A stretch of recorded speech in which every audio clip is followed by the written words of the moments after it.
देखिए, ये जो अभी तक भर्तियों की प्रक्रिया रुकी हुई थी, कई तरह के सवाल इसे लेकर अभ्यर्थियों की ओर से उठाए जा रहे थे कि कब तक इनका रिजल्ट घोषित हो पाएगा। तो आज विधानसभा सेशन में भी ये मसला गूंजा है। सीएम सुखविंदर सिंह सुक्खू की ओर से बड़ी जानकारी इस संदर्भ में दी गई है। हम तो कहना चाहेंगे पूरी लिस्ट ही यहां पर उन्होंने एक तरह से सार्वजनिक कर दी है कि कितने ये पोस्ट कोड हैं जो कि एक तरह से विजिलेंस जांच के दायरे में है। देखिए, बड़ी अपडेट जो निकलकर सामने आई है वो ये है कि इसमें कुछ एक बड़ी भर्तियां भी है। अगर टीजीटी, एलटी और जेई जैसी भर्तियों को लेकर जानकारी दें तो इनका तो रिजल्ट भी घोषित हो चुका है और अभ्यर्थियों को नौकरियां भी इसमें हासिल हो चुकी हैं।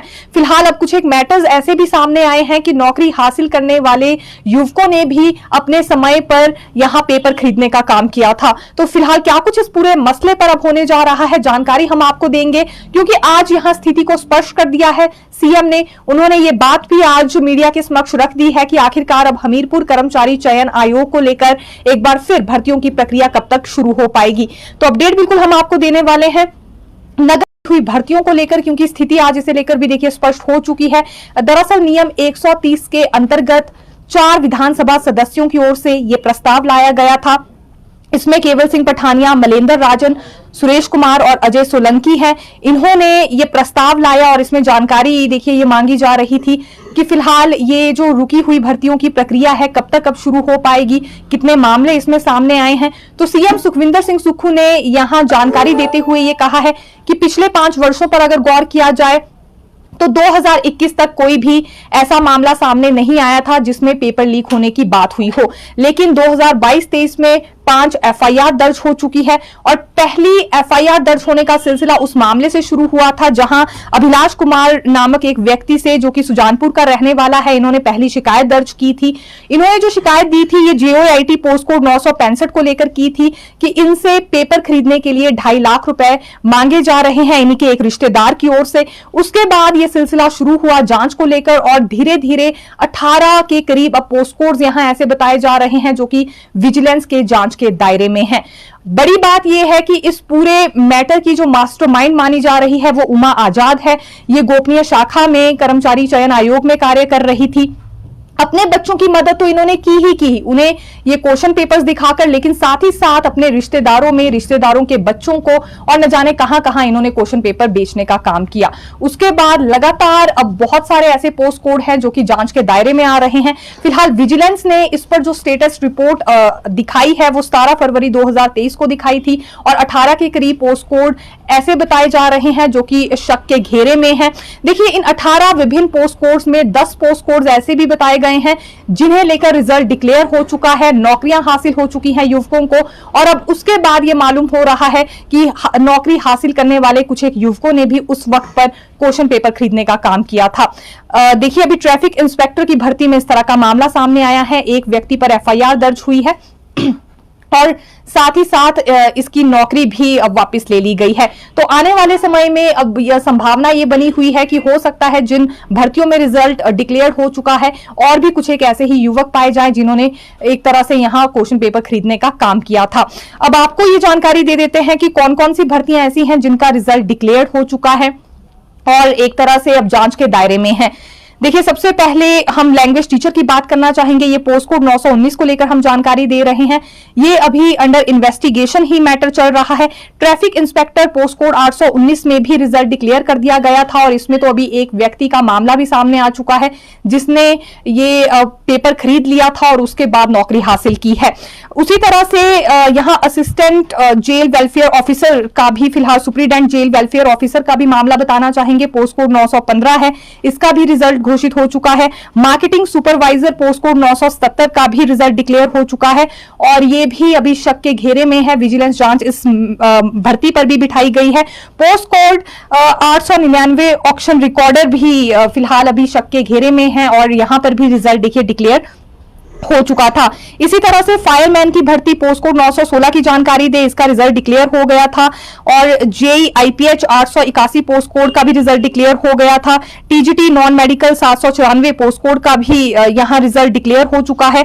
जेओए अकाउंट्स पोस्ट कोड 886 का रिजल्ट डिक्लेयर हो चुका है और जेई मैकेनिकल पोस्ट कोड 825 का भी रिजल्ट डिक्लेयर हो चुका है। ये 10 के करीब हमने ऐसी भर्तियां बताई हैं जिनका रिजल्ट डिक्लेयर हो चुका है, अपॉइंटमेंट्स हो चुकी हैं, काफी काफी महीने फिलहाल नौकरियां करते हुए इन युवकों को हो चुके हैं और अब ये जानकारी सामने आई है विजिलेंस जांच में कि कुछ एक युवक इन भर्तियों में भी ऐसे हैं जिन्होंने पेपर खरीदने का काम किया था। फिलहाल सभी के ऊपर हालांकि यहां पर देखिए जांच बिठाई गई है, जितने भी अभ्यर्थी इसमें एक तरह से पास हुए हैं और जो भी इसमें शामिल पाया जाएगा जाहिर सी बात है उस पर एफआईआर भी होगी और नौकरी भी उसकी वापस ले ली जाएगी। अब आना चाहेंगे उन भर्तियों को लेकर, क्योंकि ये तो हमने उन 10 भर्तियों को लेकर आपको जानकारी दी जिनका रिजल्ट घोषित हो चुका है, लेकिन अब जिन भर्तियों का रिजल्ट अभी तक डिक्लेयर नहीं हुआ है, अभ्यर्थी इंतजार में बैठे हैं, लेकिन इन्वेस्टिगेशन के दायरे में जो भर्तियां चल रही है उसे लेकर भी आपको अपडेट दे देते हैं। देखिए जीओआईटी पोस्ट कोड 817, ये अभ्यर्थी काफी ज्यादा परेशान है, न केवल इस बात से कि इनका भी जो ये परीक्षा पत्र था पहले ही लीक हो गया था, बल्कि ये सुप्रीम कोर्ट में भी जो इनका मामला चल रहा है इसे लेकर भी परेशान है कि इनके पक्ष में कब तक अब यहां पर फैसला आ पाएगा। इसी तरह से क्लर्क पोस्ट कोड 962 की बात करें तो ये भी अभी तक रिजल्ट डिक्लेयर नहीं हो पाया है और अंडर इन्वेस्टिगेशन ही ये भर्ती चल रही है। जेई सिविल 970 की बात करें तो यहां भी रिजल्ट अभी तक डिक्लेयर नहीं हो पाया है, अंडर इन्वेस्टिगेशन भर्ती चल रही है। ड्राइंग मास्टर पोस्ट कोड 980 की भर्ती भी अभी इन्वेस्टिगेशन के दायरे में है, हालांकि इसमें तो 2 से 3 महिलाएं ऐसी पाई भी गई हैं जिन्होंने लाखों देकर यहां पेपर खरीद लिया था। फिलहाल क्या कुछ अब इस संदर्भ में होता है ये देखना होगा और गाज यहां पर एक तरह से देखिए सभी पर गिरती हुई नजर आ रही है, उन अभ्यर्थियों पर भी जिन्होंने जी तोड़ मेहनत की थी, क्योंकि इंतजार तो उन्हें करना ही पड़ रहा है। इसी तरह से अगर जीओआईटी पोस्ट कोड 903 की बात करें तो ये भी अंडर इन्वेस्टिगेशन अभी मामला चल रहा है और रिजल्ट इसका डिक्लेयर नहीं हो पाया है। वहीं फिशरीज ऑफिसर पोस्ट कोड 968 की बात करें तो ये भी रिजल्ट अभी तक डिक्लेयर नहीं हुआ है। पोस्ट कोड 939 जीओआईटी की जानकारी दे, ये भी रिजल्ट डिक्लेयर नहीं हो पाया है। हालांकि ये मामला भी देखिए सुप्रीम कोर्ट में चल रहा है, लेकिन साथ ही साथ इन्वेस्टिगेशन के दायरे में भी है। और पोस्ट कोड 971 की जानकारी दे, ये लाइनमैन की भर्ती थी, ये भी अभी अंडर इन्वेस्टिगेशन चल रही है और इसका रिजल्ट भी घोषित नहीं हो पाया है। तो एलटी, जेई और टीजीटी जैसी भर्तियां भी फिलहाल इन्वेस्टिगेशन के दायरे में हैं, बड़े खुलासे होकर अभी सामने आ रहे हैं। लेकिन सीएम सुखविंदर सिंह सुक्खू की ओर से फिलहाल इस मामले में क्या कुछ कहा गया है ये आपको बता देते हैं। देखिए पहली बात उन्होंने ये कही है कि जो भी इन मामलों में दोषी पाए जाएंगे उन्हें बख्शा नहीं जाएगा, बल्कि सख्त एक्शन उनके खिलाफ लिया जाएगा, ताकि आने वाले समय में किसी के दिलो दिमाग में ये ख्याल भी ना आए कि पेपर बेचना है या फिर खरीदना है। दूसरी बड़ी बात उन्होंने कमेटी के गठन को लेकर कही है कि जल्दी ही यहां नया कर्मचारी चयन आयोग बनकर तैयार हो सके, इसे लेकर कमेटी का गठन कर लिया गया है। इस कमेटी को 3 महीने का समय दिया गया है रिपोर्ट तैयार करने के लिए। जैसे ही कमेटी रिपोर्ट सबमिट करेगी सरकार को तो उसके बाद आयोग बनाने की प्रक्रिया भी यहां पर शुरू हो जाएगी। तब तक लोक सेवा आयोग को जिम्मा सौंपा गया है भर्ती प्रक्रिया का प्रोसेस पूरा करने के लिए। तीसरी बड़ी बात इन्होंने उन लोगों को लेकर कही है जिन्होंने यहां फॉर्म फिल किए थे लेकिन भर्ती की प्रक्रिया ही शुरू नहीं हो पाई और ओवर एज जो एक तरह से हो रहे हैं, तो उन्हें घबराने की आवश्यकता नहीं है। सीएम सुक्खू ने उनसे ये कहा है कि जिस डेट ऑफ बर्थ में उन्होंने अपना पहला फॉर्म भरा था उसी के आधार पर उन्हें दूसरा फॉर्म भरने का मौका भी यहां मिलने वाला है। तो अपने ओवर एज होने से वो ना घबराए, क्योंकि एक तरह से उम्र को लेकर उन्हें यहां पर छूट दे दी जाएगी। तो एक राहत भरी खबर कहना चाहेंगे उन अभ्यर्थियों के लिए जो कि नौकरी के इंतजार में बैठे थे, लेकिन यहां भर्ती प्रक्रिया भी उनकी शुरू नहीं हो पा रही थी। तो देखा जा सकता है कि ये 3 पॉइंट्स आज निकलकर सामने आए हैं। हालांकि देखिए जो कर्मचारी चयन आयोग में पुराना स्टाफ था उन्हें पूरी तरह से शिफ्ट कर दिया जाएगा दूसरे डिपार्टमेंट्स में। इस स्टाफ को एक तरह से ऑप्शन दी गई है कि अपने फेवरेट डिपार्टमेंट में ये जा सकते हैं, लेकिन फिर से इन्हें मौका नहीं दिया जाएगा। जो नया कर्मचारी चयन आयोग बनाया जाएगा उसमें नया स्टाफ होगा, पुराने स्टाफ का एक भी व्यक्ति उसमें तैनात नहीं किया जाएगा। ये फैसला भी यहां पहले ही ले लिया गया है। देखिए एक और अपडेट हम आपको दे देते हैं। फिलहाल जो एचएएस अधिकारी हैं और कर्मचारी चयन आयोग के सचिव थे, इनकी भी क्योंकि एक तरह से अब गिरफ्तारी हो चुकी है और 6 दिन के रिमांड पर इन्हें भेजा गया है, क्योंकि ये भी इस पूरे मैटर में शामिल पाए गए हैं जो कि पेपर लीक होने का मामला यहां सामने आया था। जो कमेटी के गठन को लेकर हमने आपको बात बताई है, ये पूर्व आईएएस अधिकारी दीपक की अध्यक्षता में फिलहाल कमेटी का यहां गठन हुआ है और जल्दी ही अब इस पर रिपोर्ट तैयार कर ली जाएगी। लेकिन लगभग 3 महीनों का इंतजार तो अभ्यर्थियों को करना ही पड़ेगा, उसके बाद ही क्योंकि आयोग बनकर तैयार होगा। लेकिन उससे पहले ये भर्तियों का प्रोसेस जैसा कि हमने कहा लोक सेवा आयोग को दिया गया है। फिलहाल जिनका रिजल्ट अभी तक घोषित नहीं हो पाया है या बाकी जो प्रक्रिया अभी पेंडिंग रह रही है, कहीं ना कहीं लोक सेवा आयोग उसे निपटाने का काम करने वाला है। देखिए विधानसभा में नियम 130 के तहत केवल सिंह पठानिया, अमरिंदर राजन, अजय सोलंकी और चंद्रशेखर जी ने चर्चा लाई थी।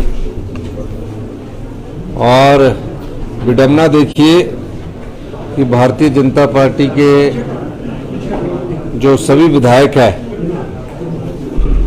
वो आज कोई मतलब नहीं था वॉकआउट करने का, आपने भी देखा, लेकिन वो सबऑर्डिनेट सिलेक्शन बोर्ड में जो धांधलियां हो रही थी, उस चर्चा में भाग लेने से के लिए लेना ही नहीं चाहते थे, वो भागना चाहते थे। और जब वो भागना चाहते थे तो उन्होंने एक बहाना पकड़ा कि स्पीकर साहब ने अब मानना की बात कही और उसके आधार पर उन्होंने चर्चा में भाग नहीं लिया। मैंने अंदर विधानसभा में पूरे जो प्रश्न थे उनका उत्तर दिया और कहा पेपर लीक ही होते थे, पेपर बेचे जाते थे, 22 आदमियों को अरेस्ट कर लिया गया है और जो और आदमी हैं उनके खिलाफ भी हम कार्रवाई कर रहे हैं। निश्चित तौर पर मैं ये कह सकता हूं कि जो भी इसमें सम्मिलित पाया जाएगा उसके खिलाफ कड़ी से कड़ी कार्रवाई की जाएगी। तो कार्रवाई कर रहे हैं। निश्चित तौर पर मैं ये कह सकता हूं कि जो भी इसमें सम्मिलित पाया जाएगा उसके खिलाफ कड़ी से कड़ी कार्रवाई की जाएगी। शीट भी मैंने आपको बताई कि आंसर शीट के पेपर भी उनको बता दिए जाते थे और उस आधार पर उनका चयन होता था। हमने ये कहा है कि जब तक नया कोई चयन आयोग नहीं बन जाता, तब तक Himachal Pradesh public service commission के तहत हमारी पोस्टें भरने की प्रक्रिया शुरू हो चुकी है और नया चयन आयोग जब तक नहीं बन जाता, जब तक नया कोई चयन आयोग नहीं बन जाता, तब तक Himachal Pradesh public service commission के तहत हमारी पोस्टें भरने की प्रक्रिया शुरू हो चुकी है और नया चयन आयोग जब तक नहीं बन जाता, तब तक Himachal Pradesh public service commission ही सभी एग्जाम्स को लेगा। क्या राजनीतिक संरक्षण भी? इसके अलावा जो भी राजनीतिक लोग इसमें कोई सम्मिलित पाए जाएंगे उनके खिलाफ भी हमारी सरकार कड़े से कड़ा कदम उठाएगी। जिन युवाओं के अभी टेस्ट नहीं हुए हैं लेकिन उनके पेपर लीक हो गए हैं, अगर उनकी एज उस समय जब उन्होंने फॉर्म भरा था उस समय 45 साल से नीचे थी, तो उनकी एज में भी हमने रिलैक्सेशन दे दिया है और जो एग्ज़ाम अभी पब्लिक सर्विस कमीशन करवाएगा उसमें भी उनकी रिलैक्सेशन को माना जाएगा। जो नया चयन आयोग जो बनेगा उसके लिए दीपक सानंद जी के नेतृत्व में एक कमेटी का गठन कर दिया गया, 3 सदस्य, जो अपनी रिपोर्ट जल्दी ही सरकार को देगी और उसके बाद जो नया आयोग होगा वो हमीरपुर में इतना बड़ा इंफ्रास्ट्रक्चर है वहीं खोला जाएगा। उस दृष्टि से जो चयन कमेटी है हमारी, वो पारदर्शिता कैसे बने, कैसे पेपर लीक ना हो, उस दृष्टि से काम करना उसने शुरू कर दिया और आने वाले समय में जल्दी ही नए आयोग का गठन करके हमीरपुर में उसका कार्यालय को स्थापित कर दिया जाएगा। लेकिन तब तक सभी जो एग्जाम होंगे वो Himachal Pradesh public service commission लेगा। सर में ये भी मांग उठी जो पुलिस पेपर भर्ती की जो है जांच सरकार को करनी चाहिए, पूर्व में आपने भी मांग की थी। किसकी? पुलिस पेपर लीक मामला। देखो, पुलिस पेपर भर्ती मांग की जो बात है उसमें प्रक्रिया चल रही है। हम देख रहे हैं कि कैसे उसमें आगे बढ़ा जाए। सीबीआई उसमें इंक्वायरी कर रही है। अब एक ही चीज के लिए 2 एजेंसियों का काम नहीं किया जा सकता। सीबीआई की रिपोर्ट आने के बाद ही हम आगे की कार्रवाई करेंगे। लेकिन सबऑर्डिनेट सिलेक्शन बोर्ड के द्वारा जो नियुक्तियां हुई उसमें हजारों युवाओं के भविष्य के साथ खिलवाड़ हुआ है और बीजेपी की सरकार आंखें बंद करके बैठी रही और आज चर्चा में भी नहीं भाग लेना चाहती थी, इसलिए उठकर चलेगी। तो ये सबसे बड़े दोषी कौन है? जो उस 5 साल में आंखें बंद करके बैठे रहे और आज जब चर्चा, उनको पता था कल से चर्चा लगी थी, कोई प्रश्न होता उसका जवाब ना मिलता उस पर भागते। लेकिन किसी न किसी